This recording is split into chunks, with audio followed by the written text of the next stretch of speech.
Well, good morning, everyone. Good morning, Mary. Good morning, How's your Jacob. puppy? She's doing really good. All right, Thank well, you. let's stop talking about her and get to this. Okay, please. let's get to this. Good morning, wherever you're watching from. Powell, Butte, Wickenburg, Arizona. Online from lots of different places I am seeing. Thank you for being here. Jacob, thanks for being here. You're welcome. So It's my good job. to see you. Okay. Okay. Well, welcome. We're so excited to have you here. It's Sunday. It's the best day Oregon's of the week. birthday. Not Oregon's birthday. If you are watching online, comment where you're watching from, who you're watching with. If you are physically in a building, get on Facebook, get on the live stream, say hello to the online campus and let them know where you're watching from. We love to see that interaction and the smiling faces and all of that. Another cool thing, another little statistic we want to share with you guys is our app has almost 2,500 downloads. That's Holy crazy. cow, that is so crazy. I can't even count to 25. I don't even know that many people. So that's amazing. If you haven't downloaded our app yet, get on your app store, whatever kind of phone you have, search Shiloh Ranch Church and download it. It's completely up to date. You can go on there, you can watch past sermons, you can read the Bible, you can submit contact forms, lots of different ways to connect. So download the app. Let's get to 40,000 downloads today. That's a lot more than 2,500. Oh, Jacob, give us an update. What's up? A bunch of stuff. The sky, gas prices, etc. But specifically, the studio is coming the media into fruition. Studio is so awesome. Mm-hmm. We recorded our first worship set from the studio this week, and that's what you'll be seeing next. And I thought it went great. It sounds great. Yeah. It sounds great to get out of this main sanctuary building where there's cement floors, that sound bounces off. Yeah, and we've gotten questions before. Why do we do worship, recorded when we don't need to anymore? The pandemic's not over, but Yeah, we're back but, in person. Why are we still doing video yeah, worship? and the reason is to, first of all, have a video format that we can share to everyone. The quality of the music when having mixed afterwards is better. Yeah. The video is better, and more specifically the acoustics in the studio is better. So and much you'll better. probably hear that this week.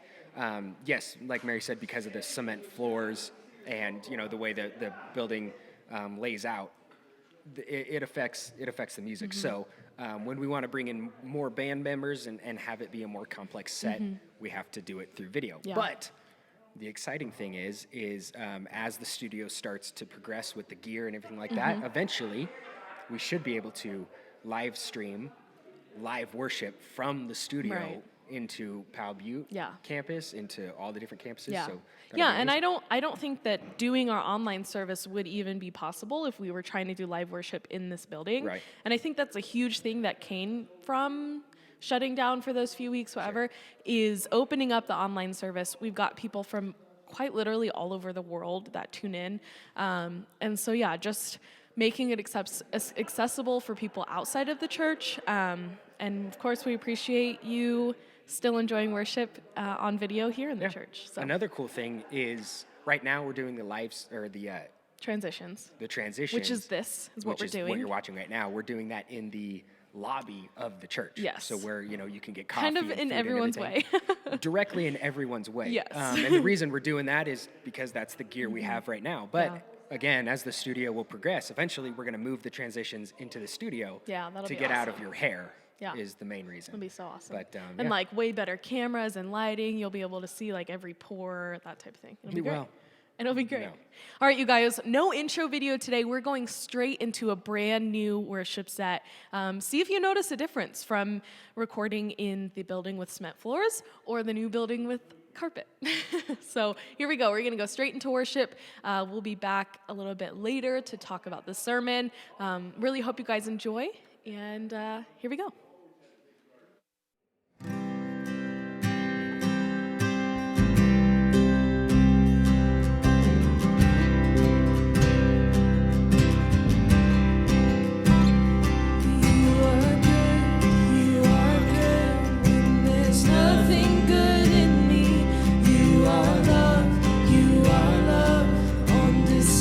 For all to see, you are light, when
thank you for this time of worship.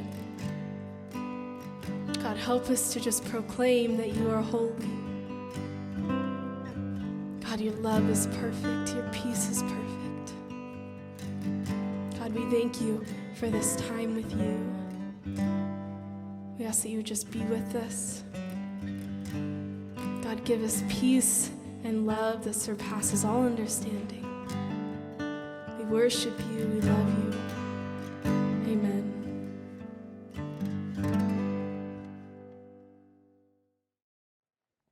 Since March, we have seen the most rapid rate of growth in the history of Shiloh Ranch. And I think there's two contributing factors. First of all, this year has gone nuts. And people are like, does the Bible discuss these types of things? Spoiler, it does. But second of all, what we've seen is a group of people lean in and saying that what happens here in this building matters and it's important and should be available to people that can't make it here physically. And so I want to tell you, thank you for everybody who's been a part of it, everybody who's given. We've seen the people that attend online starting to feel so at home that they're giving from where they are. We've got people that are contributing to the vision of what goes on from Shiloh to the rest of the communities out there that we're reaching. Thank you for that. We believe that God's doing some cool stuff with our community, with our culture, and when you participate in that, what it does is it allows us to go even further. So if you want to send mail, that's P.O. Box 177, Powell, Butte, Oregon 97753. You can text 77977, text the word Shiloh Ranch, no space, all one word, and it takes you right to our giving platform. You can download the app in the App Store. Shiloh Ranch has got the giving platform on there. But my point is this.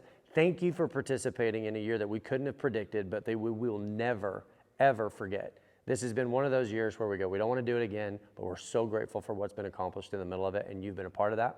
Thank you for that. All right. Well, we're back. We're back. We'll make this one quick. I thought of a cool question that maybe is just thought-provoking. You know, not that we have an answer, but just something to think about. Why do you go to church? Because people have different answers for that, and sometimes we assume people's answers, and it's not right. So just a question to think about. Yeah, put it in the live stream comments. Keep it to yourself. Yeah, tell someone you know. We are going into a sermon, new from Jordan. It's the second part in the Right Name, Wrong Jesus series, right? Yeah, I think that's right. And it's about the people who said, Jesus, I will follow you wherever you go, when they thought he was going to the throne. Right. But he replied with, you can't follow me where I'm going. Yeah. And it's I loved it. It's hugely impactful. So I hope you guys like it too. Yeah, take notes. Right after the sermon, another part of worship will begin. Another honestly incredible part. Levi did amazing. So stick around for that wherever you are. So here we go, into the sermon. Welcome to Shiloh Ranch. If you are the majority of people who found yourself here as a result of this being the only church that your husband or dad or brother would go to, please understand we sympathize. It's funny, we hear that a lot. People are like, I don't really get it, but like this is the only place my dad will go, or my husband or whatever. So that's you. We're glad you're sticking with us. Hey, and I want to clarify something. I was thinking about this week. I want to clarify something. We're actually not against the church culture, and I know that I don't make a point to clarify that, but I'm really not. In fact, there are big churches that get it right that I really love and I feel really attracted to, and like I love the concept. They do it really, really well. And I want to make sure that I give that as much airtime, because I know sometimes, growing up in church, you can be kind of critical, and I don't want that to define how I feel about church. I love when it gets it right.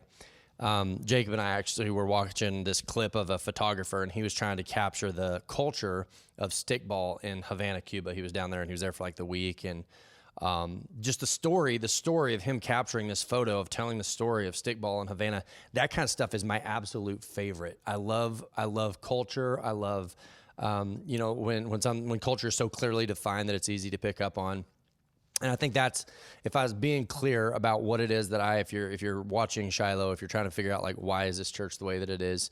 It's just culture. It's just who we feel called to. It's a little bit different than maybe a traditional model, but we love it. And like I said, it seems to work out for the maybe not best church people. Anyway, we're in a series, and series even work we're here because it's not always like an exact order. And so it's been a couple weeks ago, and I preached about the right name, the wrong Jesus, and I just can't get away from that concept. I can't let go of that because it would be so easy to completely miss who Jesus is, but give him the right name. Like say the right name, say the right words, but completely miss the vein or the heart of who he is. And here's why that's scary to me is that if you miss the vein or his heart or his nature, if you miss who God is, it doesn't matter what name you use. You know, there's that verse in Matthew, it goes, we used the right name. And he goes, yeah, but we didn't know each other. And so I'm kind of just circling around that, and I don't know how long I'll stay there, but I want to make sure that I feel like we've gotten clear to the bottom of that concept so we at least understand it. We'll start in Matthew chapter 8, verse 18. It says, when Jesus saw the crowd around him, he gave orders to cross to go to the other side of the lake. Then a teacher of the law came to him and said, Teacher, I will follow you wherever you go. Jesus replied, Foxes have dens and birds have nests, but the Son of Man has no place to lay his head. I have heard this verse so many different times. If people are just not really financially in a good position, they go, but it's fine because Jesus didn't even have a house. And that's how they'll justify being broke. And it's also how people will justify people that do really well financially. Like, oh, come off of it. Jesus didn't even have a place to lay his head. What's wrong with you? This verse, it seems like almost, I can't remember one sermon about Jesus not having a place to rest his head that I've ever listened to that didn't feel like some sort of prescriptive element to it of like, well, Jesus did this and, WWJD. And you're like, oh no, I have a pillow. What's wrong with me? Am I not a good Christian? And so I want to dig into it a little bit more. I think this is true about most people. And if you're wherever you're watching or whenever you're watching this, see if this doesn't seem to be right, is that people are okay not being understood. At a general sense, I think a lot of people are okay with not being understood. But almost nobody is okay with being misunderstood. What I mean by that is if somebody goes, hey, I don't really know you that well, not a lot of people feel triggered by that. What triggers people is when someone goes, I know who you are, and then they get it wrong. They'll go, you are so like blank, and you're like, no, I'm not. Almost everybody, that's when you're like, okay, now I have to explain myself. Now I have to get in there and explain what I meant and what I said, and we're okay with not being known, but we're certainly not okay as being known as the wrong thing. Well, that's this whole concept of Jesus is, if we don't know Jesus as one thing, it's when we think we know him that it's just so catastrophic because it decreases our curiosity. We don't feel curious about Jesus. We don't feel curious about the word. We're like, yeah, we got it. We know it. We're in a time where the word racist gets thrown around, recklessly thrown around. And my fear on that is that the weight of that word will actually begin to decrease because the word gets thrown around so often. And when somebody goes, you're a racist, and someone's like, no, I'm not. And it's just this inflammatory sort of a thing that's happening in our culture. Why? Because we don't want to be misunderstood. Nobody is comfortable with being misunderstood. You're always angry. No, I'm not. Why? You don't take anything serious. Yes, I do. We feel like there's an injustice to being misunderstood. There's this injustice to being mistitled or mislabeled that we just can't take. And the second half of that is, people also want to be known as their imagined self. You ever know anybody like this? Like they're always projecting to you what they want you to think about them. Like they don't really necessarily know who they are, but they have this image and they're trying to project it. Maybe they'll drive a car that reflects the image of who they want to be, or maybe they have the job or the clothes or the friends. This one happens a lot. They want to have the right friends. I don't want to be friends with the wrong people because if I'm friends with the wrong people, you'll get the wrong image about me. And, some worse than others. I know that not everybody necessarily struggles with this, but it's hard. It's hard to be, think of it this way. It's hard to be friends with somebody who doesn't know who they are, that doesn't have a concept of their own identity, because they're always asking you to participate in, like their role playing. They want you to participate. Like you say that I'm this way and you say that I'm that way, and they're managing an image and this imagined self versus the reality. And that's really hard for me at a personal level. I'm transparent to a fault. And so the minute someone asks me to participate in this like blind spot, that's a hard person for me to be close with. This one's my favorite. When somebody was born into privilege, super privileged upbringing, wealthy family, tremendous opportunities, and they don't want to accredit their success to that. They're like, I'm a businessman. You're like, I want to play along with your image that you're just wildly successful because you're a businessman, but everyone sees it. We all see what I mean? I don't want to be known as someone who's born into privilege. I want to be thought of as being wily and smart and business savvy. Imagine self versus reality. There's two more.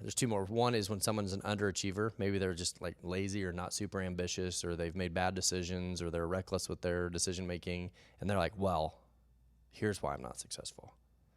They don't want to own the reality of their identity. They want to project, well, I was disadvantaged.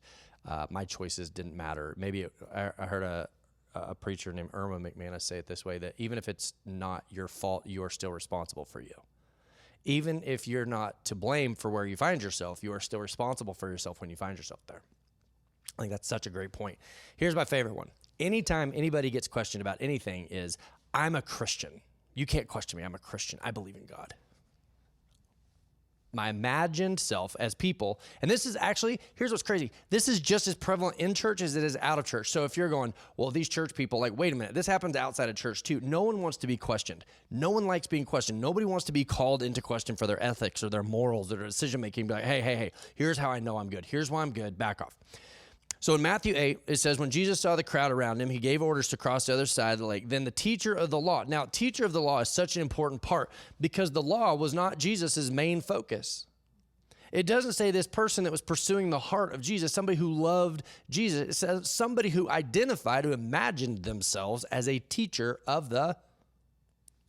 My older brother, my younger brother used to take piano lessons, and I didn't. I think my parents maybe saw it early on. But you could tell, you can still, anyone, whether you know music or not, whether you're a musician or whether you're not, you can tell somebody who is playing a piano according to the rules or according to the laws versus playing the spirit of the music. There are people who play by ear and they get the idea. They're playing along with the basic idea of the music. And then you have people you're not doing it right. It's not the rules. The rules say, do, do, do, do, do. And the rules of an instrument will allow you to play the song correctly, but it doesn't land. It doesn't feel the same. You're timing 1, 2, 3, 4, 1. Have you ever heard someone with no rhythm at all try to clap according to the rules of clapping? You clap on the 1 and the 3, and they're always off because they're. I grew up in the South. We clap in church, and it's it sounds like an applause when someone's trying to clap according to the rules of what's going on.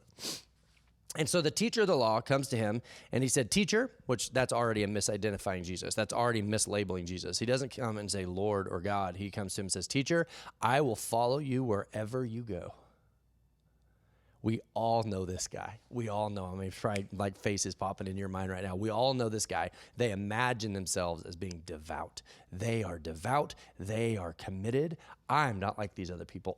It's like the unspecified point of this whole sentence. He doesn't come out and say it, but what he's saying is, I will follow you wherever you go, not like these other people. So imagine, you can hear it. He imagines nothing's too hard for me. You'll never go somewhere I couldn't go. I'm a true believer. In fact, I'm a good person. My intentions could never be bad because I know I'm a good person. Literally something I saw on Facebook not too long ago. I could never be a bad person because I know my heart. Ugh. Teacher of the law. I'm a diehard. Actually, what he's saying is, everyone look at me and look at my commitment. Teacher, don't you worry. I'm not like these other people. I'll follow you wherever you go. We know people like this. They come to the church and they're like, well, it's not as much. Honestly, this is one of the things I actually love about the culture of Shiloh is it doesn't feel like social equity to be like power Christian. And maybe that's just some personal hangover from my youth group days where it was like social equity to be the best Christian. Yeah, maybe that's just a personal thing. Look at me and my commitment. 2-point sermon because it's 2/3 of a sermon. First one is right commitment, wrong God. There are times in this right name, wrong Jesus concept where we get the right commitment. I'm in. I want my life to look different. Listen, that's why people come to church. That's why people are listening to this. That's why you're tuning in online, is you're listening, and there is this unspoken hope that maybe life could be better than it is right now. Maybe my decisions could be better. Maybe this concept of God, maybe I need to be more committed. The commitment is not the problem. It's who you're committed to that is foundationally important. Foundationally important that when you make a commitment that you know who you're making a commitment to. I would say if you were to ask, now try to just clear your head. It's going to feel like a trap. Just try to calm down. Just hear me out. There's no punishment. There's also no reward. Just try to play along. If you were to ask the average church-going American if this basically sums up their tenets of faith, ask anybody in an American church today. If you ask them, okay, does this pretty much describe your 7 basic elements of your belief? The belief in the oneness of God, the belief in the angels, the belief in revelations or books of God, the beliefs in the prophets of God, sounds good. Belief in the day of judgment, that happens to be one of our favorite ones, especially people who love law. People who love law love judgment. They love it. It's like their favorite thing to think about. Like, someday you're going to get it. Like, we just, like, when we feel wronged or somebody cuts us off in traffic, we're like, God's going to get them. Maybe, is that in the South? Is that normal? Maybe that's everywhere. But we all have this thing of, like, God's going to make this right. I've been wronged, but God's going to, day of judgment. Oh, we love that one. 6, the pre-measurement, like the destiny of God, that God has a destiny in mind for you, and the resurrection after death. If you were to ask the average church person in the American church, sitting in church, does that pretty much sum it up? Maybe you're sitting there going, pretty much. Yeah, that pretty much sums it up. Here's the problem. Those are the 7 tenets of the Islam faith. Google it. See? The problem is sometimes we can have the right commitment, but to the wrong God, and we think we're pretty much getting it right. It's basically the same, and we can literally follow the wrong God. Oh, man, you're hating this. I can feel it. I can feel it through the camera, and I'm not even recording it when you're sitting there. I just know it, that you're like, no. That we can have the right level of commitment to the wrong God, and what I mean by that is a God who is not our God. Maybe you've put the same name tag on him, but he's not leading you in the same direction. Aristotle had what was called the law of non-contradiction, and it sounds really basic until you start digging into it. We won't for the sake of time, but the law of non-contradiction says that if something is this, it can never be the opposite of that. You're like, duh. But that's the nature of God. If God is a God of love that has fulfilled the law, God cannot be a God who says through the law you can fulfill the righteousness. They are completely different. A God that says, do the rules better and you'll earn it. You do this and you, like, the nature of Allah in the Islamic faith is the exact opposite of the nature of who Jesus was according to the word. And so this idea that, like, yeah, those are basically my beliefs. Is it scary to think that we could get really committed and miss the entire nature of God's personality? I vote yes. I vote that is terrifying. Then the teacher of the law came to him. I'm reading it again. This is 19. Then the teacher of the law came to him and said, teacher, I will follow you wherever you go. And Jesus' answer is, like foxes have dens, birds have nests. But what he's saying is, you don't even know who I am. You're going to follow me wherever I go. You sure? You're sure? Yes. This is universal behavior apart from Jesus. We see people that get this level of committed all the time to stuff. Why is it that people can strap explosives to themselves in the name of God and go do something as final as death? Why is that? Because sometimes we can have the right commitment to a God that calls us to what? See how real it just got?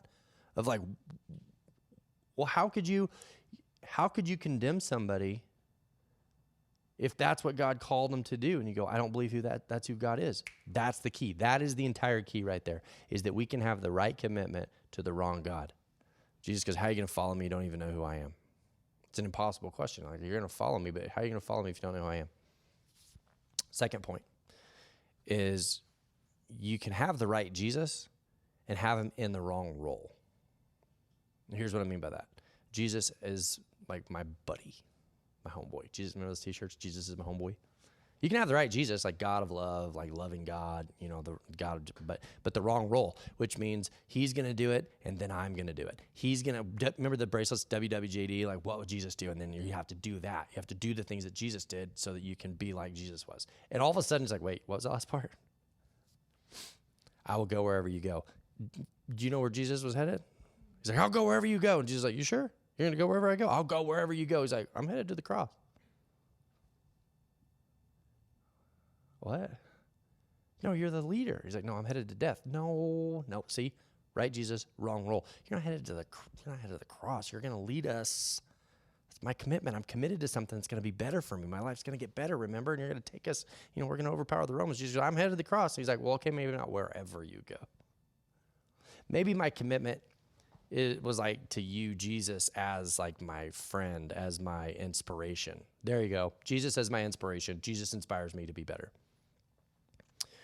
Foxes have dens and birds have nests, but the Son of Man has no place to lay his head. I've heard that so many times of like, oh, then am I allowed to have a house? Maybe I should give my house away. Is God going to condemn me because I have a home? And like, see the craziness? Because you have the right Jesus in the wrong role. Was Jesus inspiring us to tell us to do everything that he did the way that he did it so that we can have what he... Do you see how confusing this all becomes when we have the right Jesus, but he's in the wrong role?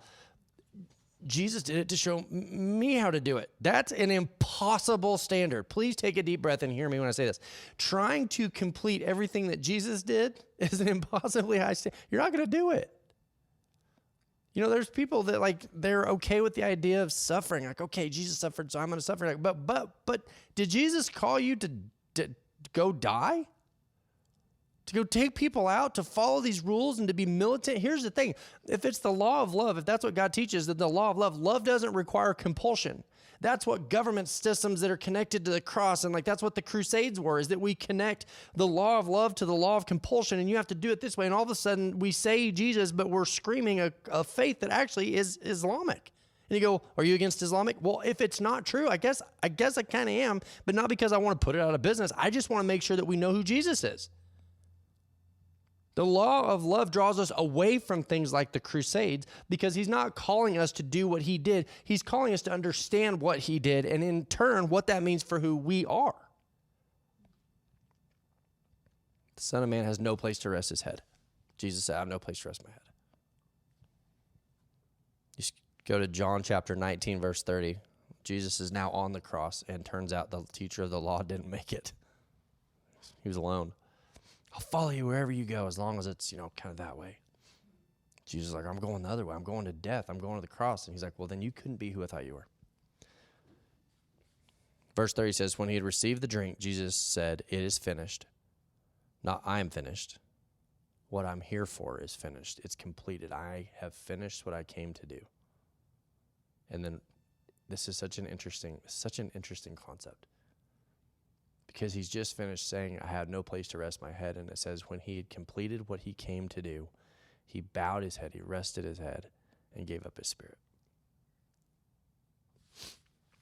Jesus goes, you don't even understand why I'm here. You don't even understand what I came to do. I'll follow you anywhere. Guys, I'm going to the cross. And he goes, I can't go there. And Jesus is like, trust me, I of all people know you can't do it. I know. I'm not asking you to be the sacrificial lamb. That's what I'm here to do. I'm not here to do it first so that then you can do it. I'm here to do it for you.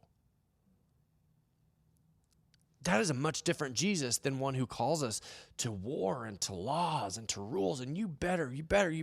Says he has no place to rest his head. That's not a prescriptive Jesus. Turns out Jesus wasn't who they imagined him to be. The Messiah turned out to be much different than they had imagined him to be. We had imagined he would be this way, and he's that way. He has no place to rest his head. It's not prescriptive. Here's why. We aren't who we imagined ourselves to be. We imagine ourselves to be the solution somehow. We'll be the solution. I'm a businessman. Well, I've had a disadvantage. Well, I'm like, hold on a minute. You aren't who you imagined yourself to be, the teacher of the law. Well, look at me. I'm so committed. And Jesus is like, you aren't who you imagined yourself to be, which is good because I'm not who you imagined me to be. I'll be the solution. I'll give it to you for free because I hate to ruin your ego or your image, but you're not going to be the solution. Your self-righteousness, your completion of the rules, as long as I do a little bit more good than I do bad, then I'm going to get in. And Jesus is like, that's Islam again. Oh, yep, that's back. That's the other one. It's not me. That's not my nature. See, right name, wrong Jesus. Jesus is like, hey, you'll do the rules. You'll start playing music on the piano. And when you start playing music on the piano, it follows all the rules, but it's not because of the rules. Music doesn't destroy the rules. Music goes beyond the rules, and your life starts to play this song that draws people in, and you become a reflection of a Jesus that went so far beyond. He gave up his peace so that we could have peace. He went to the cross because he knew that we couldn't. He lived this life because he knew that we couldn't, and it's this exchange. He's going, I gave up my choice. Jesus is saying, I surrendered my choice. Why? So that you could have one. It's an exchange. I'm not who you imagine me to be, but that's good because you're not who you imagine yourself to be. And then the problem is we turn it into this religion of do it this way and do it that way. The rules say, and we start to play this weird religious song that is like, no, I don't want that. I want away from that. I don't want my life to look like whatever rule playing you got going on there. Do it this way, do it that way, then you'll be accepted. When you say yes to Jesus, to follow Jesus, you got to understand you're also saying yes to accepting the death that he completed. I have no place to rest my head destroys the claim that we have to our imagined self. Because Jesus is going, I don't so that you can. I'm going to prepare a place for you, and it's so frustrating. Here's where we're wrapping up. I'm going to be done. I'll follow you is such a virtue claim because you could say that to any God, and then go do whatever you want to do and claim that it's in an effort to follow God. God's going, I'm not asking you to go die for me. I'm asking you to go live as though you already died. That is the fundamental mind-numbing part of Christianity. And instead, it's like we get so mad when Jesus won't honor our imagined self. Jesus, I am not that way. Jesus is leading you into a life that goes away from your imagined self. We get mad. Does God even love me? Does God even know me? I've been guilty of this. How could God know me and then do this? And God's like, no, I know you. You don't know you. You don't know you, but it's okay.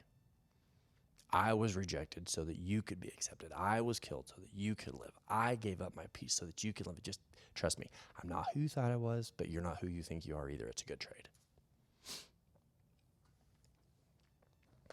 The more we dig into that in this weird church, whatever church this is, however this works, what happens is you stick with it long enough, the nature of God that says, why don't, instead of rules, why don't you lean into loving people? The rules kind of always fall into place in moments of love.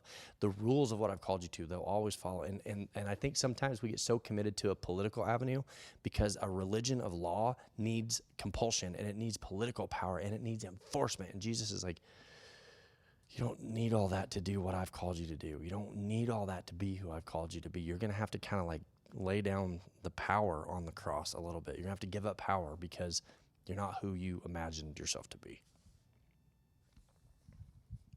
Saying that like that's the concept of Jesus is it's not this prescriptive, do it this way, do it that way, and then you'll be good. It goes, I'm this way and I'm that way so that when I give it to you, you can be fully accepted. And you go, well, that I didn't earn it.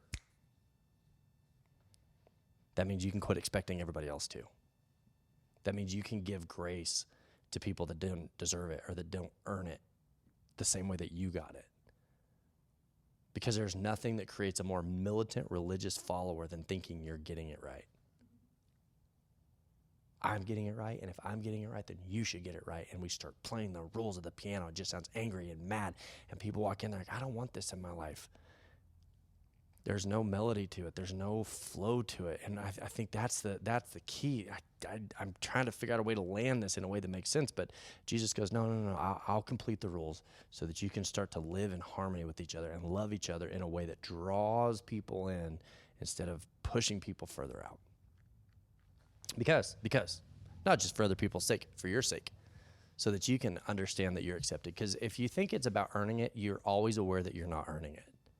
If it's always about being good enough, you're always aware that you're not good enough. It's about accepting what Jesus did that puts you at peace in your own life, that allows you to go boldly to the Father and go, oh, thank you for who you are, because it allows me to come to you as I'm working out this imagined self that just seems to keep getting destroyed. But God, just keep me going. Like help me to understand where we're going. Help me to understand the difference between who you created me to be and who I've imagined myself to be that just keeps causing me trouble. It's not just peace with each other. It's peace in a life that we need. I think that's what keeps people coming back. I think that's what keeps people going to the Word is they have those moments and they go, I don't ever want to live without this again. I don't want to ever imagine a life apart from this again. Let's pray. Lord, I pray for our country. I pray for our people. I pray for our culture. Lord, I'm bringing our culture in front of you today and realizing we have gotten so far into the rules and the deserving and the us versus them. God, we've gotten so lost in this culture that says we earned it. Why can't you? God, you read this verse about Jesus who had no place to rest his head and you go, wait a minute. He did that so that I could have a place to rest mine. By resting his head on the cross and accepting what he came for. That's the thing is that we We imagined that the Messiah would be much different, and then you show up and you go completely against our imagined idea of a Messiah so that we can live a completely differently imagined version of self, a self that is completely forgiven, completely loved, completely accepted, apart from the struggles that we all experience. God, help us to lean into the right name, the right nature, the right heart, God, the right commitment to the right Jesus. And the right Jesus in the right role, a God who came and did it for us. Pray in Jesus' name, amen.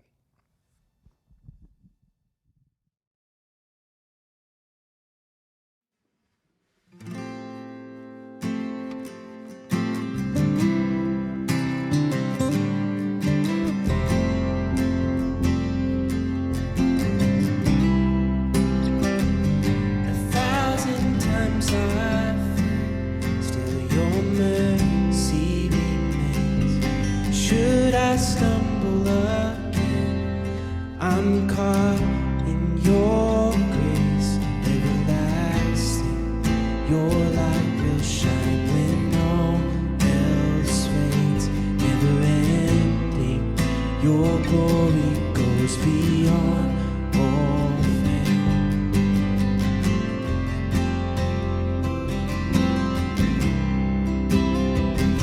You will above all. My purpose remains, the art of losing my soul in bringing you praise, everlasting. Your light will shine when all else fades, never ending. Your glory goes beyond all flame. My heart and my soul, I give you control. Consume me from the inside out, Lord. Let justice and grace become my embrace, to love you from the inside out, everlasting.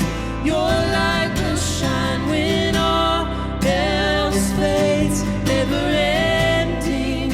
Your glory goes beyond all fame, and the cry of my heart is to bring you praise from the inside out. Lord, my soul cries out.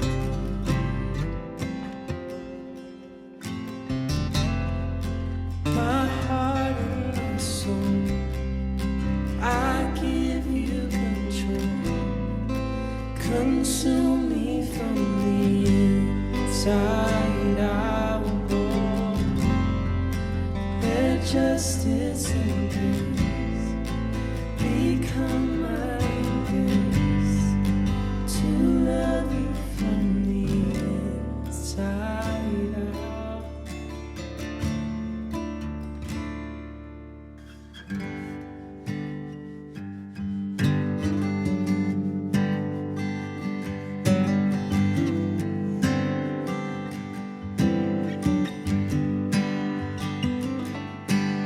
You make beautiful things.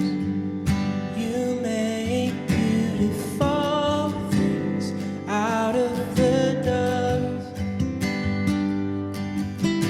'Cause you make beautiful things. You make beautiful things out of the dust.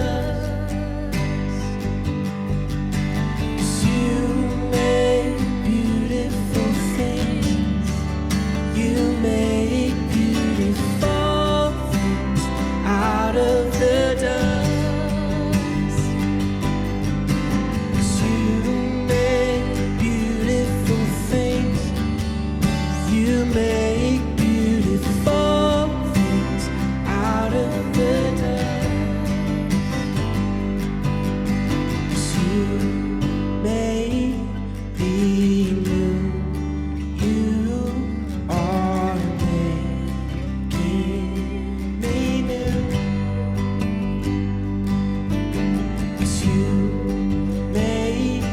be new. You are making me new. 'Cause you make me new. You are making me new. 'Cause you make me new. You are making me new. 'Cause you make me new. You are making me new. You make beautiful things. You make beautiful things out of the dust. 'Cause you make me new. You are making me new. 'Cause you make me new. You are making me new. Yeah, Jesus, we just thank you for that declaration that you make beautiful things out of us. Father, out of our brokenness, out of our anxiety and our fear and our sin, you make beautiful things. So, Father, wherever we are, let that be our prayer. Would you make us into something beautiful? Take our story that you already know the ending to, and help us to see it through your eyes. Help us to see the beauty in the midst of the brokenness. We thank you for your love. We thank you for your peace and your patience. In your precious name we pray. Amen.